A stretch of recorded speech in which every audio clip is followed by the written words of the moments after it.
Hey everyone, got an adventure on your mind? Well, today we're going to build your essential German travel toolkit. I'm talking about the must-know words and phrases you'll need to plan your trip, find your way around, and really truly soak in the culture of a German-speaking country. So let's dive right in. Okay, picture this. Your bags are packed, you've got your ticket, but then what? What happens the moment you actually land? Having just a few key German phrases in your back pocket can be the difference between a good trip and an absolutely unforgettable one. So let's get you totally prepped for that adventure. All right, first things first. Every great trip begins way before you even leave the house. It all starts with the planning. So we're going to start with the verb that's at the heart of, well, any trip, really. And that word is planen. It means, you guessed it, to plan. It sounds pretty simple, but this one little word is going to be the foundation for our entire journey today. Try saying it, planen. So, what are we planning exactly? Well, we're planning der Urlaub, that's your vacation, and der Reise is the trip or the journey itself. Now, to get some ideas, you might pop into Das Reisebüro, the travel agency, and pick up a prospect, which is just a brochure. See? These are the basic building blocks for getting your trip off the ground. Okay, quick question for you. What kind of traveler are you? Seriously, are you the pauschal type, an all-inclusive package where every single detail is handled for you? Or are you more of an individual traveler, someone who wants a completely customized, do-it-yourself kind of journey? Hey, there's no wrong answer here, but knowing these two words is absolutely key to booking the perfect German getaway that fits your style. Okay, let's fast forward. You've done the planning, you've landed, and bam, you're standing in the middle of a beautiful new city. Now what? Let's talk about how to find your way around. Your absolute best friend in any new city is going to be this, der Stadtplan, the city map. I love this word because it's a classic German compound noun. You just stick two words together, Stadt for city and Plan for map. Simple, right? So whether it's a paper map or on your phone, der Stadtplan is the word you're gonna need. But let's be real, what happens when the map just isn't cutting it? You know the feeling. You're gonna have to actually talk to someone. So, how do you do it? How do you ask for directions?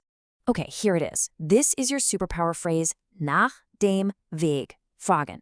Literally, to ask for the way. Now, if you want to be polite about it, and you do, you could say something like, Entschuldigung, ich möchte nach dem Weg fragen. That's just, excuse me, I'd like to ask for the way. Seriously, mastering this one little phrase is your golden ticket to getting help from a local. Of course, asking is only half the battle, right? You've got to understand the answer. So you'll probably hear directions using the formal Sie. They might say, Gehen Sie geradeaus. That means go straight ahead. Then maybe, biegen Sie dann links ab. Then turn left. Or, überqueren Sie die Straße. Cross the street. And if you're lucky, they'll end with this lovely little phrase, Es ist in der Nähe. It's nearby. Phew. Now, for those bigger journeys, knowing your cardinal points can be a real lifesaver.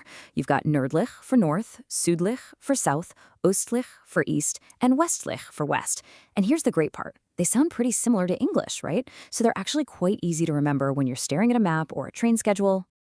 Okay, you did it. You found your way around the city. Now it's time for the best part, the real fun. Let's talk about exploring the sights. I mean, this is why you came, right? All right, brace yourselves for a fantastic and yes, very long German word. Ready? Die Sehenswürdigkeit. It looks intimidating, but it's brilliant. It literally means the thing worth seeing. Isn't that cool? It's your one-stop word for any site, monument, or landmark. Let's try to say it slowly. Sehenswürdigkeit. Die Sehenswürdigkeit. Yeah, it's a mouthful, but trust me, it's absolutely essential. So what do you actually do with a Sehenswürdigkeit? Well, you besichtigen. That means you visit it or tour it. Or maybe you want to einen Ausflug machen, which is to go on an excursion. You could also take eine Stadtrundfahrt, a city tour. And if you do that, you'll probably have die Führung, which is the guided tour part of it all. And no trip is complete without grabbing a little something to remember it all by. And hey, here's some good news for you. The word souvenir is exactly the same in German. So go on, find that perfect little keepsake. Okay, after a jam-packed day of walking, touring, and exploring, you have absolutely earned a break. It's time to kick back, relax, and just soak it all in. Travel isn't just about seeing things. It's about feeling the experience. And German has some really great words for this. You can sich erholen, which is to recover or recuperate. You can sich entspannen, to relax, or sich ausruhen, which means to rest. But my favorite, and maybe the most important one, is genießen. It means to truly enjoy, to savor the moment, and really, isn't that what this is all about? And just like that, the trip is starting to wind down. You know how it is. All good things must come to an end, and it's time to start thinking about the journey home. Okay, this next one is super important and a really common point of confusion for learners. It's the difference between zu Hause and nach Hause. So if you are at home, not moving, you say zu Hause, like ich bin zu Hause, I am at home. But if you're going home, you're in motion, you use nach Hause. Ich gehe nach Hause, I am going home. So just remember, zu is for when you're there, nach is for when you're on the way. It's a small difference, but a huge one. So there you have it. We've covered everything from planning and navigating to sightseeing and just relaxing. You've officially got a solid toolkit of German travel vocabulary. I guess the only real question left is, where are these new words going to take you first? Thanks so much for joining me today. Auf Wiedersehen and happy travels.